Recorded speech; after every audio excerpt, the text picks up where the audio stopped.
Hii ni taarifa kutoka nchini Kenya ambapo Mahakama Kuu ya Embu huko nchini Kenya imemhukumu mwanamume mmoja aliyetambulika kama Michael Muthini Mutunga mwenye umri wa miaka 26 kifungo cha miaka 30 jela kwa kukutwa na hatia ya kumuua padri kwa kosa ambalo alilikiri mwenyewe.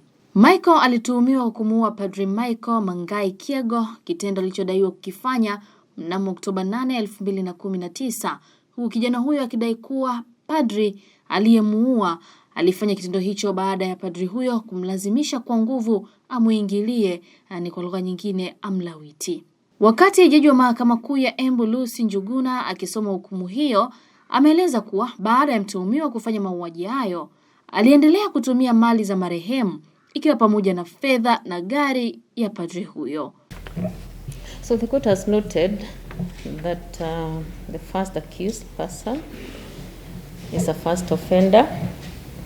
I've also considered the mitigation, that he's remorseful and that it's alleged that he acted in anger because that was not proved, and in grief. The accused prayed for mercy from the court, and he has urged the court to impose an unpunitive sentence. And he has also urged the court to be guided by the Muruateto case. Though the accused asked the court to consider the reason, and I call it the reason in quotes because it was brought up at the mitigation, if he thought that it was a good defense, he ought to have proceeded with the case and proved that allegation.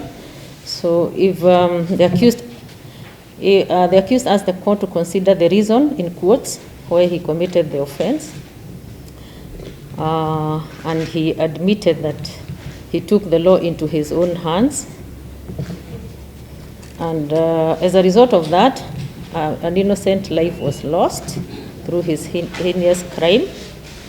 There was no justification whatsoever for committing the offense, and even assuming that the deceased was sodomized as he alleged, he ought to have used the legal avenues open to him so that justice could be served, but he decided to take the law into his own hands.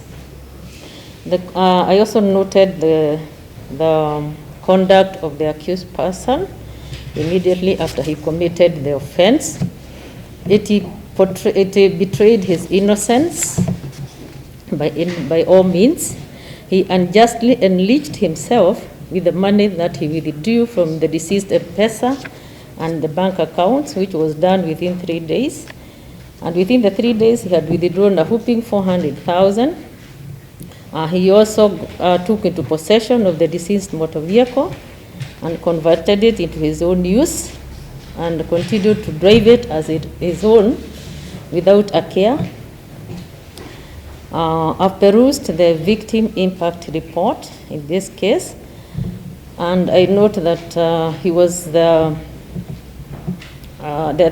family is still very bitter and frustrated, as the deceased was the sole breadwinner and the only healthy member of the family.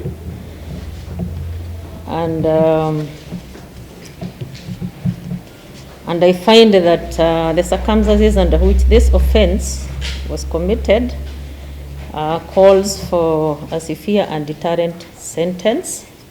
I sentence the first accused person to serve 30 years in prison, and in sentencing the 30 years, I've already taken into account the time that he has spent in custody when before he was released on board and when we cancelled his board after he absconded.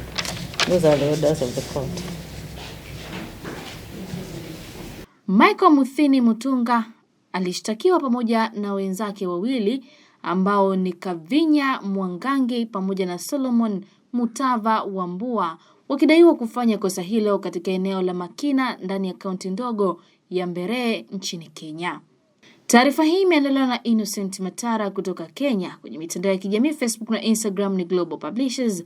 Twitter ni Global Habari. The Atriums ni hoteli yenye mandhari tulivu na viwango vya hali ya juu, huku huduma bora zikitolewa na wahudumu waliobobea kwenye fani hii. Kwa huduma kama vile malazi, chakula, vile tuna garden kwa ajili ya maharusi, birthday party, hata mikutano, bila kusahau swimming pool kwa wale wanaopenda kuogelea. Kwa mawasiliano zaidi unaweza kutupigia simu nambari 0655 026 463 au 0763812626. Unaweza pia kutembelea tovuti yetu www.atriumshotel.co.tz. Tupo Sinza, Afrika sana. The Atriums. We are here to serve you.